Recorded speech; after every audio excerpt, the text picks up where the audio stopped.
UP के इस गांव में जब इच्छाधारी नागिन ने दिया एक बच्चे को जन्म, लेकिन गांव वाले की एक गलती के कारण उनके साथ जो हुआ वह देखकर उनके पैरों तले जमीन खसक गई। नमस्कार दोस्तों, आप सभी का स्वागत है आपके अपने चैनल में। सच्ची श्रद्धा के साथ कमेंट बॉक्स में ओम नमः शिवाय जरूर लिखें। दोस्तों, नागमणि एक इच्छाधारी नागिन को बहुत ही ज्यादा पावरफुल बना देती है, लेकिन कहते हैं कार्तिक पूर्णिमा के दिन एक साधारण नागिन भी गैर मणि के विशेष शक्तियाँ पाती है, लेकिन वह शक्तियाँ सिर्फ उस पूर्णिमा तक ही उस नागिन के पास होती है। इन शक्तियों के साथ नागिन कोई भी रूप धारण कर सकती है। भक्तों, नागिन भगवान शिव को ही अपना पूजनी मानते हैं। भक्तों, ये सत्य घटना घटित हुई है आशीष कुमार जी, जो कि पेशे से बहुत ही धनी व्यक्ति हैं, और उनके साथ यह सत्य घटना घटित हुई है। आशीष आज से 5 साल पहले गरीबी और एक साधारण जीवन व्यतीत करते आ रहे थे। वे अक्सर जंगल में अपनी बकरियां चराने जाया करते थे।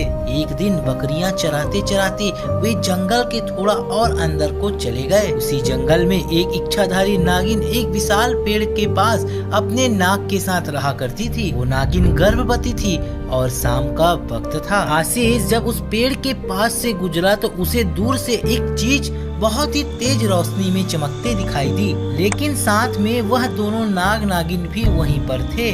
उन्हें वहां पर देख आशीष घबरा गया और जल्द ही वहां से वह अपने घर को भागा। आशीष इतना घबराया हुआ था कि उस समय उसने तो पीछे मुड़कर भी नहीं देखा, परंतु उस रात उसके सपने में वह चीज जो चमक रही थी बार बार आ रही थी। आशीष इतना तो समझ गया था कि हो ना हो वह तो बहुत ही मूल्यवान चीज थी। अगर वह उसे मिल गई तो वह बहुत ही बड़ा धनवान व्यक्ति बन जाएगा। लेकिन सबसे बड़ी मुसीबत थी वह दोनों नाग और नागिन। अगले दिन वह पुनः उस जंगल में गया और उस पेड़ के पास रह रहे नागिन को छिपकर देखने लगा। कुछ देर सोचने के बाद उसने देखा कि नागिन तो गर्भवती है, और अगले दिन जब वह घर आकर सोचने लगा कि ये तो अच्छा मौका होगा कि जब नागिन अपने गर्भवती बच्चे को जन्म देगी तभी वह नागमणि को चोरी कर लेगा, क्योंकि उस समय नागिन कमजोर होगी। बस उस नाग को मारना होगा। भक्तों, कहते हैं कि किसी नाग की तरफ गोबर अगर मार दिया जाए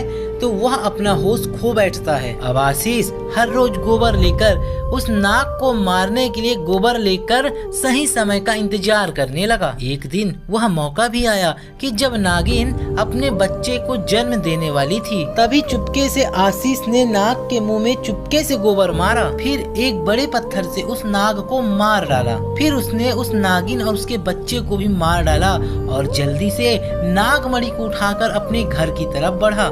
लेकिन नागिन किसी तरह बच गई थी और बेहोश पड़ी थी। जब नागिन को होश आया और अपने पास उसने बच्चे और नाग को मरा हुआ देखा तो उसके दुख और दर्द का कोई ठिकाना ना रहा। वह उस समय गुस्से से लाल हो जा रही थी और उसने आशीष से बदला लेने की ठानी। लेकिन मणि चले जाने के कारण वह अपने शक्तियों का प्रयोग नहीं कर सकती थी, परंतु वह अपना रूप तो बदल सकती थी। इधर आशीष को जैसे ही मणि मिली उसका पूरा जीवन ही परिवर्तित हो गया। उसके खेतों की फसल भी बहुत ही अच्छी हुई और काफी ही दामों पर बिकी। उसकी तो मानो लॉटरी लग गई हो, क्योंकि जो भी वह काम कर रहा था उसे उसमें सफलता प्राप्त होती जा रही थी। और आशीष को पता था कि यह सब तो वह चमत्कारी नागमणि का कमाल है। शहर में गांव में हर जगह आशीष का ही नाम था। आशीष के इस रुतबे को देख एक अच्छा विवाह का रिश्ता उसके पास के ही गांव से आया और आरती नाम की एक सुंदर स्त्री से उसका विवाह संपन्न हुआ। आरती अपने पति आशीष को बहुत प्यार करती थी और बहुत ही इज्जत किया करती थी। दोनों कदम कदम पर एक दूसरे का साथ निभाते पूरे गांव और शहर में उनकी जोड़ी एक मिसाल बन गई थी। उधर नागिन ने भी दीपक नाम के एक मुंशी का रूप धारण किया और उसके पास में ही काम करने लगी। धीरे धीरे दीपक ने आशीष का व्यवहार जीत लिया और आशीष भी दीपक को अपना एक छोटा भाई ही मानने लगा। एक दिन आरती अपने पति आशीष के पास आती है और बताती है कि तुम पिता बनने वाले हो, मैं एक गर्भवती महिला हूँ। ये सुन आशीष के खुशी का ठिकाना ना रहा। वह स्वयं अपने मुंशी दीपक के पास गया और बताया कि देखो दीपक, मेरा कोई सगा भाई नहीं है और जब से तुम मुझे मिले हो तुम ही मेरे सगे भाई जैसे हो। आज मैं बहुत खुश हूँ और आज मैं तुम्हें और अपनी पत्नी को एक खास जगह ले जाना चाहता हूँ, क्योंकि मेरा इस दुनिया में तुम लोगों के सिवा कोई भी नहीं है। आशीष दीपक और आरती को कार में बैठाकर उस जगह की ओर निकल पड़ता है और कार को एक कुटिया के आगे रोककर वह बताता है कि जब वह छोटा था, जब उसकी माँ गर्भवती थी, तभी उसकी माँ की जान चली गई थी। उसके पिता तो पहले से ही खत्म हो चुके थे। तब एक बुजुर्ग व्यक्ति ने उसकी माँ को वहीं पर दफना दिया था। आशीष को उसी बूढ़े बाबा ने पाला था। आशीष बताता है कि जब भी उसके साथ कोई बुरी घटना होती है तो वह इसी कुटिया के पास दौड़ा चला आता है। यहाँ उसे एक अनोखे सुकून का एहसास होता है।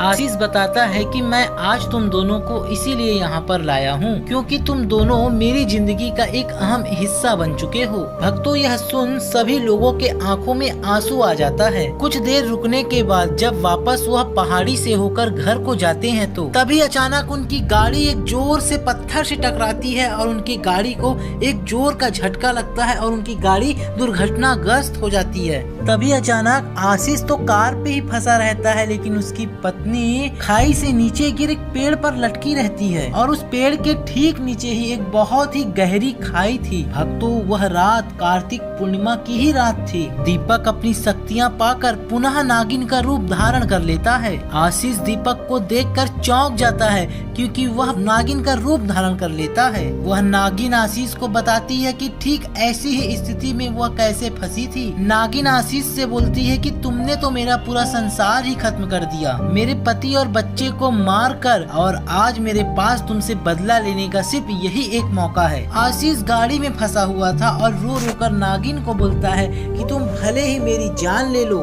लेकिन मेरी पत्नी गर्भवती है, उसे छोड़ दो।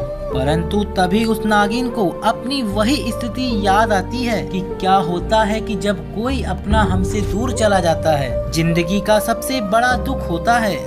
नागिन ने आशीष का अपने पत्नी के प्रति सच्चा प्यार देखकर उसे माफ कर दिया और आरती को उस पेड़ से निकालकर बचा लिया। दोनों को हॉस्पिटल छोड़ आई और खुद वापस उसी जंगल में उसी पेड़ के पास जाकर उसने अपने प्राण को त्याग दिए। आशीष जब स्वस्थ होकर अपनी पत्नी के साथ वापस घर को लौटा तब आशीष को अपनी गलती का एहसास हुआ और तब उसने जाना कि उसने जाने अनजाने में कितनी बड़ी गलती की। वह नागमणि को लेकर उसी विशाल पेड़ के पास गया और उस पेड़ के पास नागमणि को रखकर फूट फूट कर रोने लगा और शाम को घर वापस आ गया। भक्तों, कभी कभी हम लोग लालच में ऐसी गलती कर बैठते हैं कि उस गलती को कभी भी चाह कर भी हम सुधार नहीं सकते और हमारे पास सिर्फ पछताने के अलावा कोई ऑप्शन नहीं रहता। कारण चाहे जो भी हो, किसी भी जीव का हत्या करने का हक भगवान ने हमें नहीं दिया है और हमें कभी भी किसी जीव को सताना नहीं चाहिए। इसी बात पर दोस्तों सच्ची श्रद्धा से कमेंट में हर हर महादेव जरूर लिखें। चैनल पे नए हैं तो चैनल को सब्सक्राइब करके बेल आइकन ऑल पे प्रेस जरूर करें।